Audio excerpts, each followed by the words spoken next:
vous allez bien. Aujourd'hui, je vais vous donner toutes les erreurs à éviter si vous rentrez au lycée ou si vous êtes déjà au lycée. C'est parti. Donc voici les erreurs que beaucoup d'élèves font et qui vous compliquent la vie. Donc pour commencer, on a à attendre la dernière minute pour réviser, pour travailler. Alors ça c'est vraiment un truc que tout le monde dit, il faut pas travailler au dernier moment et tout. Mais c'est quelque chose de vrai, tout le monde le sait, mais on fait tous cette erreur de réviser au dernier moment, etc. Alors que si on prend le temps d'ouvrir nos cahiers chaque soir et revoir nos cours et notre petite leçon, et bien on prend de l'avance et au moins on est sûr de nos connaissances et une fois arrivé au contrôle, et bien on n'a pas de difficulté vu qu'on a bien travaillé notre contrôle et nos cours. C'est beaucoup mieux de travailler un petit peu tous les jours, 30 minutes que 4 heures, vous passez votre nuit à réviser, pour le lendemain le contrôle, vous allez être fatigué, votre cerveau il va être moins performant, etc. Donc vaut mieux prendre le temps de réviser tout le temps. Voilà, bon, après on fait tous cette erreur, mais le mieux c'est d'anticiper. Ensuite, une erreur que beaucoup d'élèves font, c'est la peur de poser une question à l'enseignant. Alors ça peut paraître bête, mais ça ne l'est pas du tout, vu qu'il y a énormément de personnes qui ont justement peur de poser une question par peur d'être bête, ou enfin de paraître bête, ou une question un petit peu voilà. Mais au contraire, c'est dans votre intérêt de poser cette question, et en plus, sachez qu'il y en a 50 dans la classe qui se posent exactement la même question et qui n'osent pas demander. Donc c'est bénéfique pour vous et pour les autres, voilà.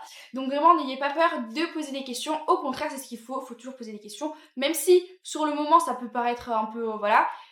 Aucune question est bête et au moins c'est dans votre intérêt tout simplement. Si vous comprenez pas quelque chose et vous avez peur, ben en fait vous aurez pas compris une notion, on va passer à autre chose et en fait vous allez être complètement noyé. Donc posez des questions, posez même 50 questions, autant que vous voulez. Ensuite, une erreur que beaucoup de personnes peuvent faire, c'est tout simplement de choisir ses options ou ses spécialités en fonction de ses amis. Alors ça, parce que comme quand on est en seconde, on va choisir des spé pour la première. Et donc vous n'aurez pas exactement les mêmes spé que vos amis et vraiment n'essayez pas de prendre les mêmes spé que vos amis parce que vous voulez tomber dans la même classe ou quoi. Alors déjà il y a 90% de chances que vous ne tombez pas dans leur classe pour commencer.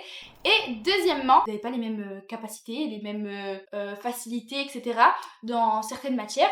Donc vraiment il est dans votre intérêt de choisir des spé qui vous conviennent. Donc voilà, et en plus tout en sachant que du coup chaque spé est importante vu que ça va vous ouvrir tout simplement les voies pour Parcoursup, etc. et pour votre métier de plus tard. Et voilà, à moins que vous voulez vraiment faire exactement la même chose que votre ami parce que vous deux vous avez cette passion en commun, là oui vous allez prendre les mêmes spé, mais sinon c'est juste pour prendre ça, une spé comme ça, non, vraiment pas. Déjà vous allez sûrement pas réussir dans votre année de première, vous allez peut-être, enfin bref. Vaut mieux choisir des spé qui vous conviennent. Voilà, personnellement, moi j'ai fait, en tout cas, moi, des spé qui n'ont pas trop de choses à voir entre elles. Donc moi j'ai pris SES, HLP et SVT. À chaque fois que je dis ce combo, tout le monde me regarde un petit peu de travers. Mais bon, en tout cas, j'ai pris des spé dans laquelle je suis forte. Enfin, en tout cas, je m'en sors plutôt pas trop mal, à part en HLP. Mais sinon, SVT, SES, je m'en sors très bien. Enfin, je m'en sors bien, quoi. Donc, voilà, vraiment prenez des spé qui vous conviennent et pas l'esprit voilà comme ça. Ensuite, une autre erreur à ne pas faire, c'est de ne pas être organisé. Donc l'organisation c'est primordial. Donc je crois que vous avez déjà fait des vidéos sur l'organisation, etc. Je vous en referai voilà d'ici la rentrée, enfin pendant ces vacances. Donc voilà, vraiment l'organisation c'est primordial, il faut vraiment être très organisé, surtout au lycée. On a quand même beaucoup de choses. Surtout moi l'année de seconde je trouve qu'elle est quand même un petit peu compliquée. Après il y en a qui disent ouais la seconde c'est super, c'est fun, c'est bien, mais il faut travailler et il faut être organisé. Donc voilà, il faut être un minimum, voilà, ne faites pas tout au dernier moment. Hein. Après, des fois, il y a des profs qui demandent de faire tout au dernier moment. Là, c'est pas de votre faute, évidemment, parce qu'ils donnent les devoirs du jour au lendemain.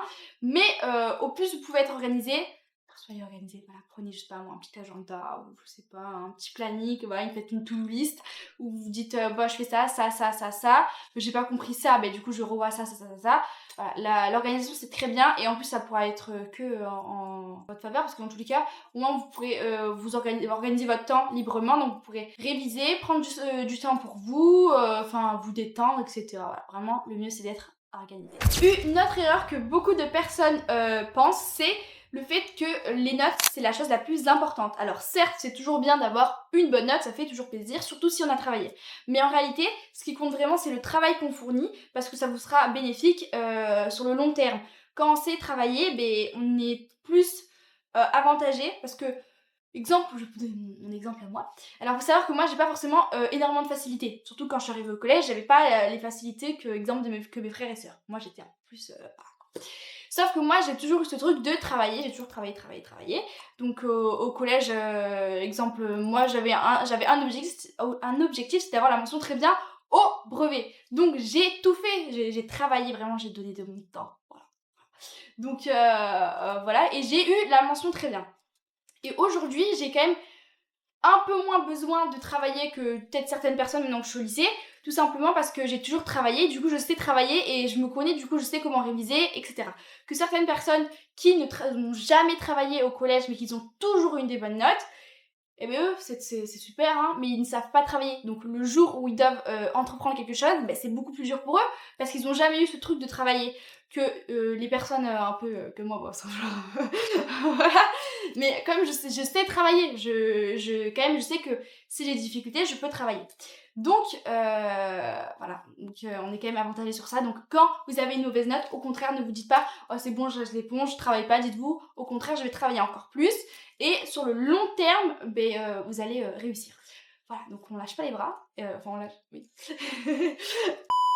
Et on travaille et on continue de travailler. Et pour les personnes qui ne travaillent jamais, commencez à travailler. Voilà, il est temps de travailler. Voilà, il est jamais trop tard. Ensuite, toujours sur les notes, croire que avoir une mauvaise note, ça définit notre niveau. Évidemment, non.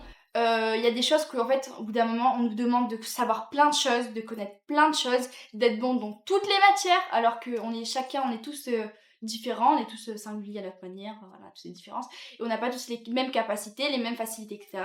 Donc voilà, une note ne vous définit pas. Ensuite, il ne faut pas négliger les premières semaines de la rentrée, donc voilà, dites pas ouais, ça commence, cool, là. Non, au contraire, souvent, au début d'année, on reprend les bases, donc n'hésitez pas à revoir vos bases, donc travailler un peu plus, enfin travailler dans tous les cas, mais revoir les bases, parce que vous allez dire « Oh, ben j'ai déjà vu ça l'année dernière, c'est bon, j'ai pas besoin de revoir ». Mais si on revoit les bases, c'est qu'il y a tout simplement un intérêt, voilà, il y a quelque chose qui fait qu'il faut les revoir.